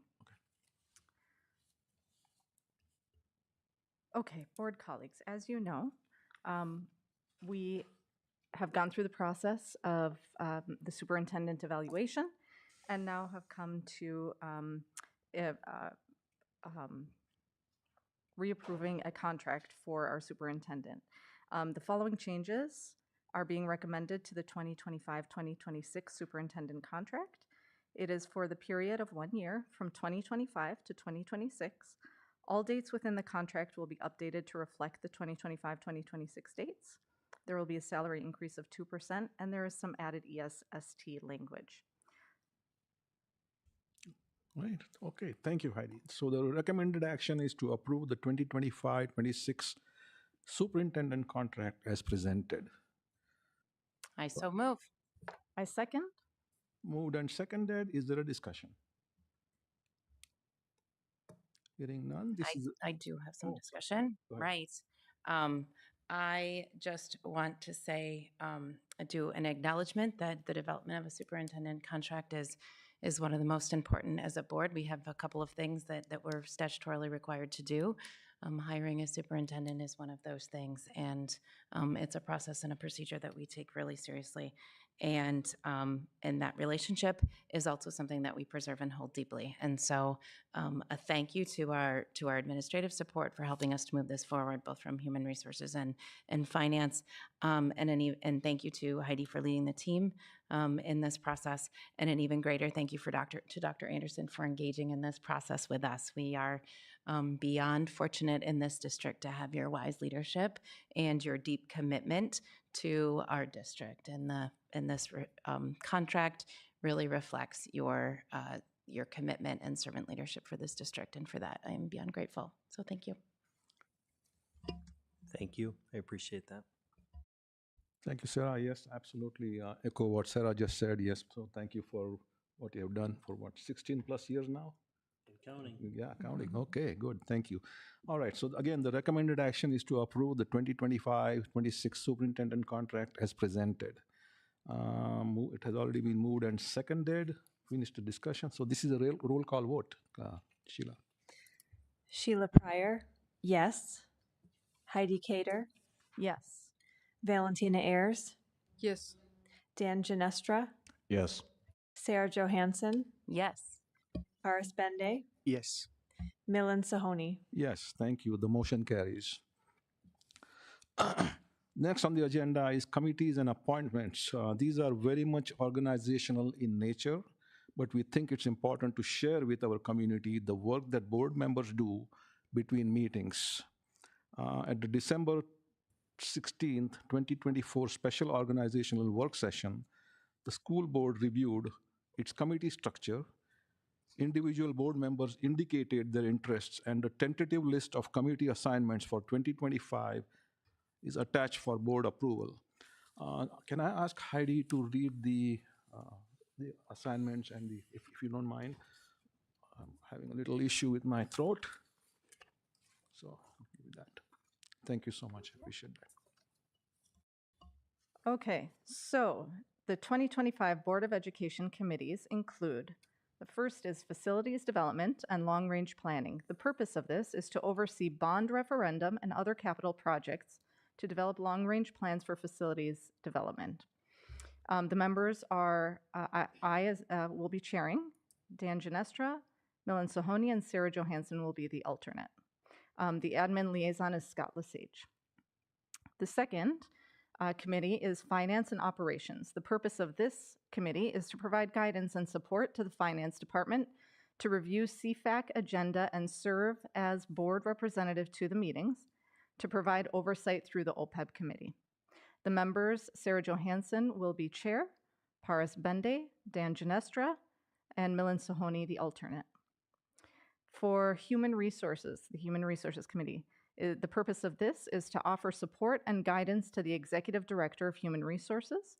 Sheila Pryor will be chair, Sarah Johansson and Heidi Cater. Paris Bende will be the alternate. The admin liaison is Stacy Voss. I'm sorry, on Finance and Operations, I don't think I said, but it goes without saying, the admin liaison is Scott Lesage. Okay, for the Policy and Regulation Review Committee, the purpose of this committee is to review district policies and make recommendations for revision, addition, or deletion as needed, to consider and provide guidance on questions of policy or district regulation, to maintain policy adherence to state and federal laws. Valentina Ayers will be chair, Sheila Pryor will join, Paris Bende, and Milan Sohoni will be the alternate. The admin liaison is Dr. Anderson. The Community Relations Committee, that purpose is to support the communications and engagement team in connecting with the community through electronic and print publications, media relations, crisis communications, and other district initiatives. Dan Ginestra will be chairing, Milan Sohoni will join, Paris Bende and Sheila Pryor will be the alternate. The admin liaison is Amy Parnell. For the Superintendent Evaluation and School Board Development Committee, this purpose is to plan, facilitate, and document the annual superintendent review process, including goal setting, a mid-year check-in, and the annual end-of-year review, to develop the SOP and school board handbook. I will happily be chairing this again. Milan Sohoni will join, and Valentina Ayers. The admin liaison for that is Dr. Anderson. For teaching and learning, the purpose is to review processes and long-range planning educational recommendations, review and recommend changes to policies pertaining to teaching and learning, meet and work with the Director of Teaching and Learning and TNL staff regarding educational issues, to discuss technology, gifted and talented, equity, and QComp related issues, to hear academic achievement reports, and closely monitor efforts to close the achievement gap. Sheila Pryor will be chairing. Heidi Cater, I will be joining. Valentina Ayers, Sarah Johansson will be the alternate. The admin liaison for this committee is Dana Miller. We have, looks like, 2 ad hoc committees for 2025. The first is Diversity, Equity, and Inclusion. And the purpose of that is to work with the superintendent and director of equity and inclusion to explore the need and purpose of a board-level equity committee. The members, Paris Bende will chair, I will join, Heidi Cater will join, Sarah Johansson, and Valentina Ayers will be the alternate. The admin liaisons are Solveig Heride and Dr. Anderson. For employee negotiation assignments, the negotiations for this year are for teachers, and there will be 2 leads from the board that are joining, me, Heidi Cater, and Milan Sohoni. The admin liaison for that is Stacy Voss. Thank you, Heidi. The recommended action, board colleagues, is to approve the board committee structure for 2025 as presented. Do I have a motion to approve? So moved. Is there a second? Second. Okay. Moved and seconded. Is there a discussion? Okay. Hearing none. All in favor say aye. Aye. Aye. Oppose nay. The motion carries. Thank you so much, Heidi, again. Next, we have the appointments. Once again, Heidi, I would request you to please read that. Thank you. The first is the Association of Metropolitan School Districts, AMSD, and that is to attend the AMSD monthly meeting. The board representative would be Sarah Johansson. For the Citizens Financial Advisory Council, also known as CFAC, is to serve as the board liaison to the CFAC committee. Typically, this includes members of the Finance Committee. The CFAC meets on the 4th Tuesday of the month at 7:30 a.m. at the District Service Center. The board representatives would be the Finance Committee. The next appointment would be the Community Education Advisory Council. To serve as the board representative on the Community Education Advisory Council, the council reviews programs, the budget, and offers a strategic planning input. It meets 4 times a year at 5:30 p.m. The board representative would be Valentina Ayers. For Curriculum Instruction Technology for the Curriculum Instruction and Technology Advisory Committee, also known as SciTAC, it would be to serve as the board liaison to the Community-Based Advisory Committee. SciTAC meets 4 times a year in October, December, February, and May on the 2nd Tuesday from 7:30 to 9 a.m. The board representatives would be Valentina Ayers and Sheila Pryor.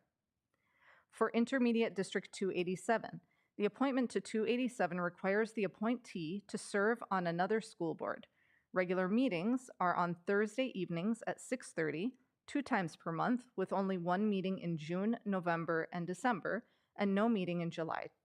287 does not have committees, but there are optional opportunities for Get on the Bus events and Breakfast with the Union, both 4 times per year.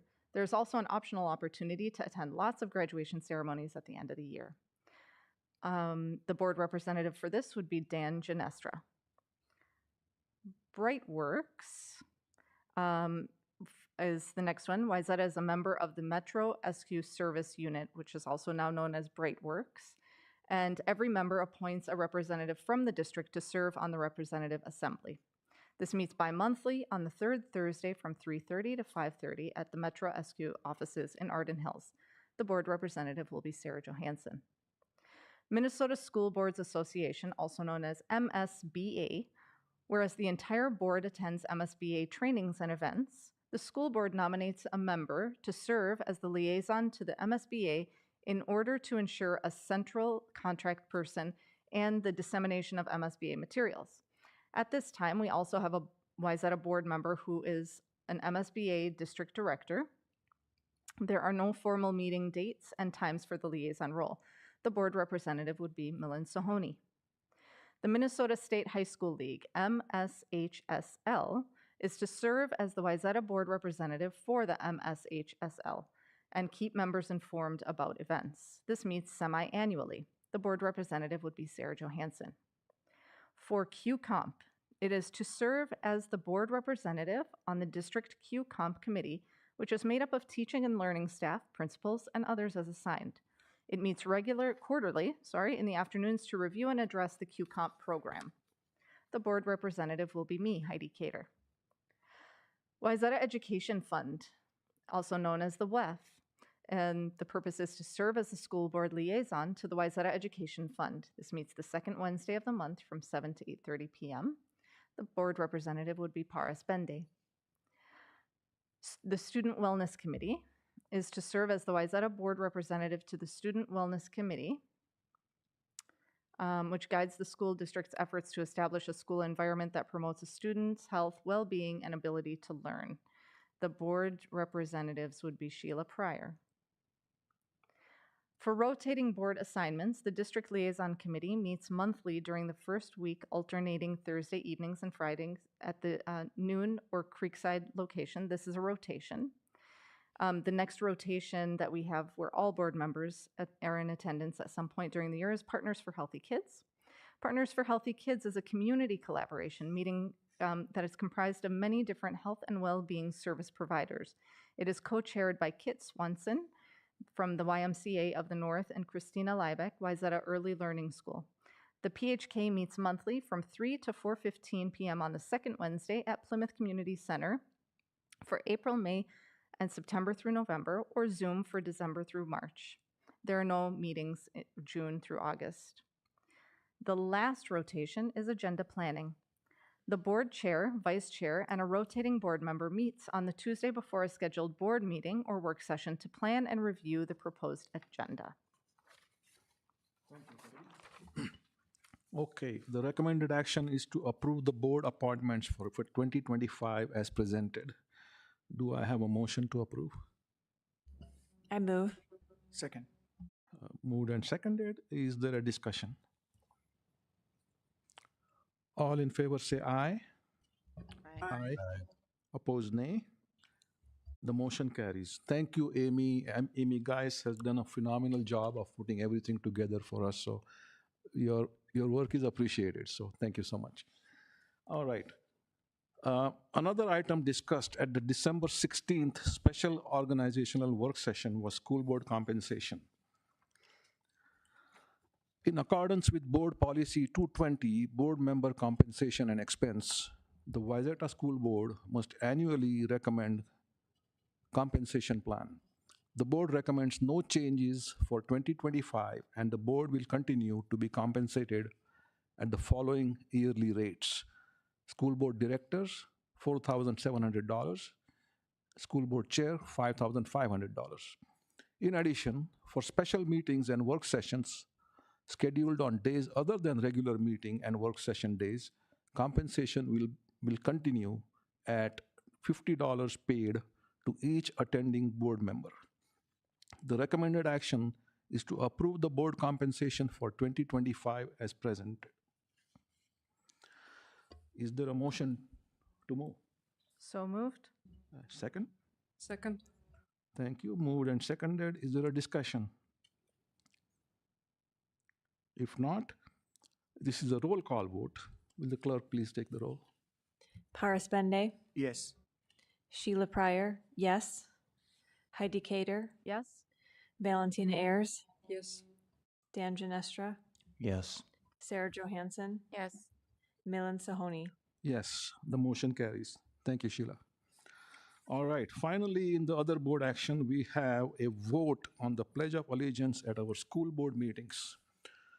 To give a little background, Director Valentina Ayers has requested that the school board recite the Pledge of Allegiance at regular school board meetings.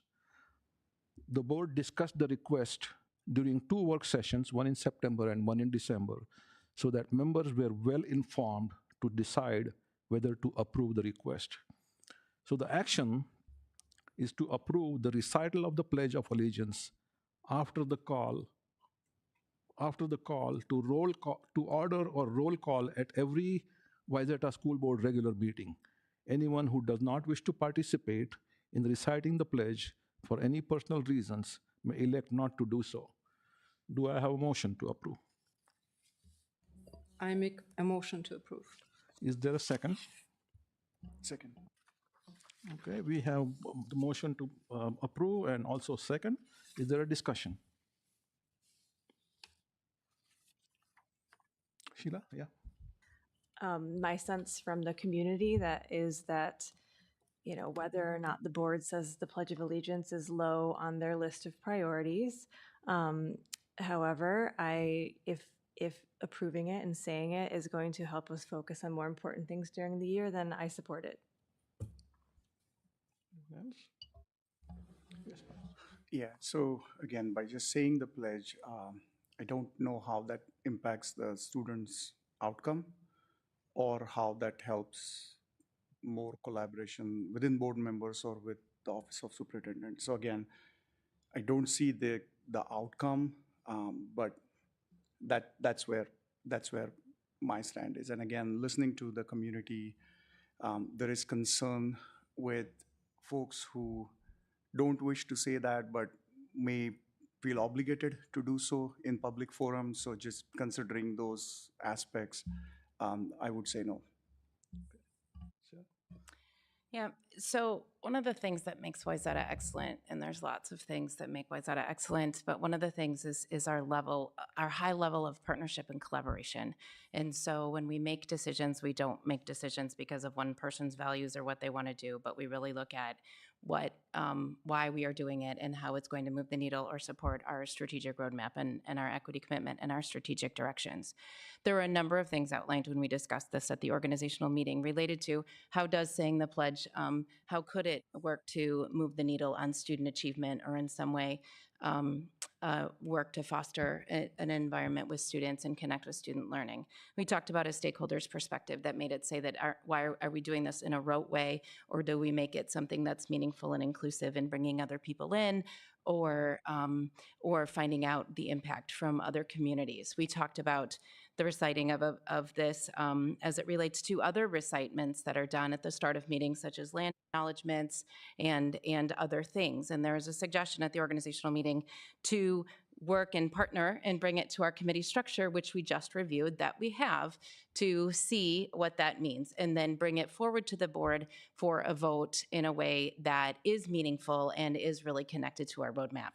That work has not been done, and so that is disappointing to me, and I think it's a disservice in our role of governance. And so if this is approved, I would just hope that there's some commitment or direction to make this in alignment with our goals and our commitment to excellence moving forward. Okay. Thank you, Sarah. Anyone else? Heidi? I have similar feelings to Sarah around how we've come to this point. Out of respect for the pledge, I want to do this in the right way. And I want to do this in a way that is meaningful, especially to the people who the pledge really means something to them. And so I know that there's a motion on the table. But what I'd like to do is I'd like to move that we postpone this vote in order to do the work that needs to be done to make this really community focused and to make it the voice of the 7 of us. So I'd like to move that we postpone this vote tonight and wait to have a little bit further discussion at the next work session, and then bring it back to a vote for February 10th, the February 10th regular meeting. And I think just that little bit of time will allow us to take it through our committee structure, make sure that we are aligned as a board with, you know, that handshake that we have between administration and the board. So that is my recommendation. So are you suggesting that we amend the motion to say what? I'm recommending that we amend the motion to postpone the vote on this until the February 10th meeting. So that's an amendment that she has moved. Heidi has moved. Is there a second? I second. Any discussion on that? I would like. Pledge of Allegiance does establish a sense of community and citizenship. It unites us. Pledge of Allegiance is for all Americans, regardless where we came from. I'm an immigrant. Its Pledge of Allegiance also brings a sense of value and belonging to the country which we are proud of. There is a reason why so many people would like to come to this country. That's the beauty of this country, freedom. I came from a country which did not allow freedom of choices. This one is given choices. I heard about that some didn't want to pronounce the word God. God can be in many religions. The word just have different naming. Or if you don't want to say that part, you can omit. Or also the beauty of America, which gives choices. And we have it written in the language that it allows you to have a choice not to do that. And another one, what kind of value we are sending to students? We are asking our students to recite when we, for some reason, have a hard time reciting once a month Pledge of Allegiance to the country. One more time, I'm going to say, I'm from a country originally which did not and does not, especially right now, to the degree that you'll be imprisoned. To have choices. This country has a base. It gives choices. You have so many choices. So no, I cannot obviously push you into making decision. To vote yes or no, but you can at least say your vote your conscience. Thank you. Okay, thank you, Valentina. So right now, colleagues, the motion on the table is to amend the original motion, and it is to approve the postponement of this original motion to the next board meeting on February 10th, I believe, right? So I have an issue with that. We discussed this since Valentina brought up this issue in June of last year. We have had one work session in September. We have an organizational work session in December. The points that Sarah mentioned were brought up there. And just before this meeting last week, in the agenda planning meeting, we did discuss all those options, and we agreed that we will compromise to the one motion that we had originally, and that is to have the Pledge of Allegiance recited every month at the regular board meeting. Now, how to do that and all those other ceremonial things can always be done afterwards, but that is not the point. The point is whether we do even want to recite the Pledge of Allegiance, yes or no. Then, we could also set up a committee to decide how to do it. But the focus was actually on to, whether we want to do the Pledge of Allegiance or not. So I will not be supporting the amendment. So, if anybody else wants to make any comments, please go ahead. Yeah, Dan. I think we've all deliberated on this a lot, and that's why I do I have a lot of respect for Heidi Cater and her motion, and I just, we've kind of dealt with conceptually this idea of, delaying, we kind of refer to as then kicking the can down the road, so to speak. And I think deep down we all have our opinion on this matter.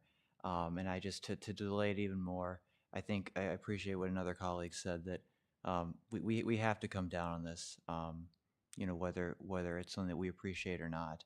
Um, and so with this motion, as it's been amended, I will be voting no.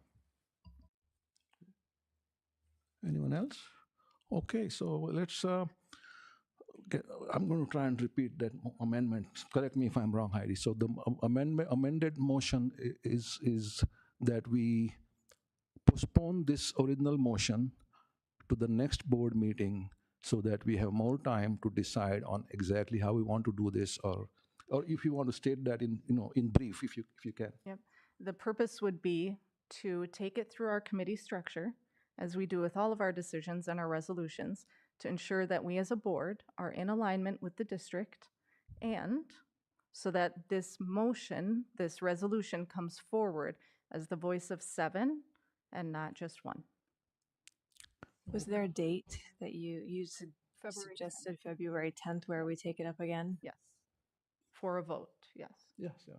Can I ask a question? So again, it's not about deciding if we like the pledge or not. It's about making alignment and with our committees and having time to talk about it in stakeholders and talk about it in teaching and learning and talk about it in DEI, so that we are in alignment, and maybe we have lots of really great administrators with lots of great perspectives about how this fits within the district. So can I just confirm that, do we feel like we could bring this to committees? If we take it in February, committees meet. Each committee is meeting between now and February. So would we be able to, because if we just say we're going to postpone it and then we don't do anything and we just come back here in the next way, then that's not there. But the committee list that we just approved shows that our committees meet monthly or as needed. So does the board feel a high level of confidence that we could have those committees meet between now and February so we can have this discussion? Okay, so yeah, that's a great point. But I have heard repeatedly that this is a board action. This is not something that the administration wants to get involved with. And so I don't understand what the committee will do. And if we talk about a board of 7, the board of 7 did meet in September at this table. The board of 7 did meet in December, on December 16th, or was it 18th? I think it was 16th, at the organizational work session. So we have met twice as a board of 7. We also met in the agenda planning meeting, where most of these final decisions are made as far as what to put on the agenda or not. So I would still not be supporting the amendment. So I would have to say the reason that I'm bringing this up as an option, and it's to see if the board has an appetite for it. This really has nothing to do with whether or not we would approve the pledge. It's really to do it in a way that is meaningful to the pledge and to people who feel like it is a meaningful thing. There were a lot of issues that were brought up at the organizational meeting, board colleagues, and I don't feel like we had an opportunity to kind of wrap it up and really have an opportunity to tease out what's what. And so that's really where I'm coming from, is that I just want to make sure that we as a board are coming together on this to do it right. I don't understand what meaningful really means. I have seen a lot of Pledge of Allegiances. I actually attended most of them at the city council level, MSBA. I have attended committee meetings at the legislature. And it's just a Pledge of Allegiance. I don't know if there is a lot of fanfare behind that. I have not seen it. Maybe at the introduction, maybe we can do that. But to do that every time, it would be asking for too much, I think. So I don't know. I think, like Dan said, we are kicking the can down the road. And how long will this be kicked? I don't know. I really don't know. Yeah. So just one question. I know in one of our work sessions, we also talked about, hey, can there be a ceremony? Maybe it's beginning of the year, right? So when we vote, and again, if the vote is no, would we still have opportunity to do something to acknowledge and appreciate? Or once we say no, meaning that's it? So again, my point is, if those are the things we need to discuss, then I think it's worthwhile taking time. But again, I'm not following. If we were to say no, meaning this is it, like we're not doing any ceremony, we're not going to do anything, or how would that be handled? No, that is not the case. From what I understand, if we do decide to have the Pledge of Allegiance by a majority vote, then there is always time. We can actually have a small committee to decide. We talk about committees, right? So we can have a small committee to decide how to do it ceremonially, etc. But if the vote is no, then what do we do? Then it gets killed. Then it doesn't matter. If the vote is no to not do the Pledge of Allegiance, then whether we do it ceremonially, have a big fanfare and all that, doesn't matter. I have a question. So what if the vote is no to do it every time, but the vote would be yes to do one big thing a year? So that would be another amendment. Or that would or we wait a month and we have these kinds of conversations to say, do we do it once a month? Or once a month, do we want to, here, do we want to? That is precisely at the root of, yeah, we talked about doing this. Lots of things were introduced at the organizational meeting, and there was no resolution. There was no collective board understanding. And so the timeline is not kicking the can down the road. It's a very specific 1 month from tonight, or, in our normal meeting cadence, we will be back here having the same thing with a collective commitment to say, we're going to try to get some of those questions answered and try to align on a board on that, so that we act as a body of 7. Then what we discussed, Sarah, at the agenda planning meeting had no meaning, right? We discussed those things that were Mr. brought Chair, up may at I? the organizational meeting, and we came to a compromise that we will bring this up because this has been going on for 7 months. I'd like to call the vote. Yes. I'm sorry. Go ahead, Dan. Vote for what? Okay. So the first motion that needs to be voted on is whether or not we postpone the vote tonight in order to take it through a committee structure and to answer a lot of the questions that were brought to the table at the organizational work session that have not been resolved as a body of 7. Can we just keep that? And the vote I'm sorry, go ahead. would happen on the next regular meeting on February 10th, 2025. Can I suggest that to make this very simple, that motion could just be to postpone the original motion to February 10th, right? And I just want to be really clear about what the intention is. no, of that is this. all understood, right? I mean, yeah. So if the board votes yes, then they are voting yes based on their assumption of the intention, right? They have understood what the intention is. If they vote no, they've also understood the intention. I waited patiently. Can I say something too, since I'm the one who initiated? To be honest, I did not realize that if this is what it's going to create. I was thinking you can vote your conscience. Do you want to do it, yes or no? It is not. I did not have any ill intent. Again, seeing how things are changing, to the degree that reminds what was happening in my own country. I would like us to be to show, since we're asking students also to recite Pledge of Allegiance, just to do it. And I listened patiently since first time when I asked it. It had been asked that if it'll be redundant and all. I flexed. I said, why don't we do just once a month?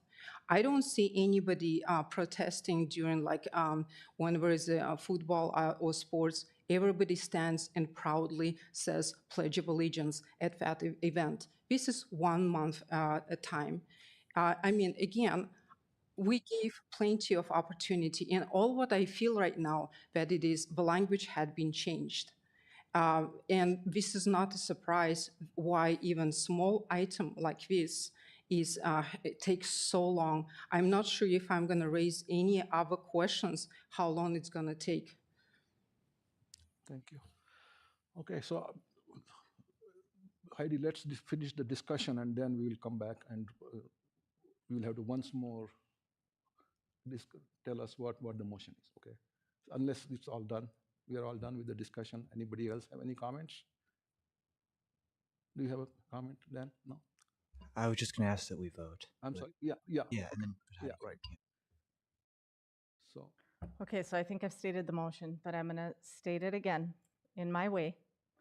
I am moving to postpone the vote on this Pledge of Allegiance until February 10th in order for this board to be able to take the discussion to the committee structure and to bring a resolution that is reflective of the Board of 7.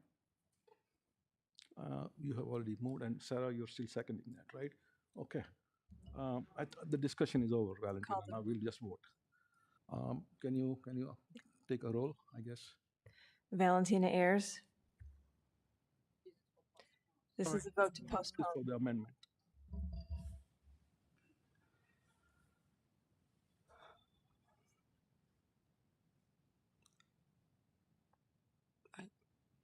I need then clarification if I'm going to say no, then it's not going to be brought to discussion. Depends on You say no, it will be brought to discussion on February 10th, is what the proposed amendment is. No, it's in the country. No.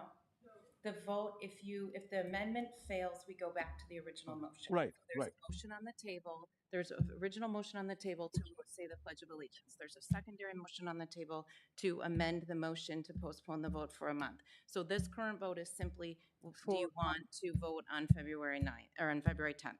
Correct. That's exactly what I said. Yes. No, I clarified. Sorry. No. Okay. Dan Ginestra. No. Sarah Johansson. Yes. Horace Bende. Yes.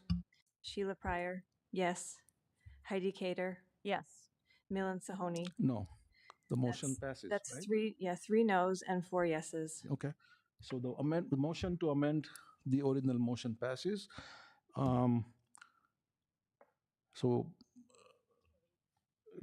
That does not mean that the original motion failed, right? I mean, the amendment passed, so we do not have the original motion on the table anyway.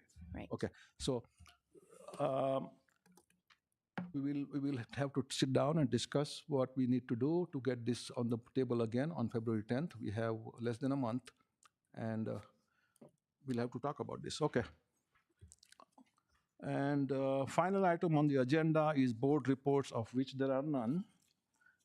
And this concludes the Wayzata Public Schools regular board meeting for Monday, January 13, 2025. Is there a motion to adjourn? So moved. Second. All in favor say aye. Aye. Aye. Opposed, nay. The Wayzata Public Schools Board of Education regular meeting for Monday, January 13, 2025 is adjourned. Happy New Year, everyone.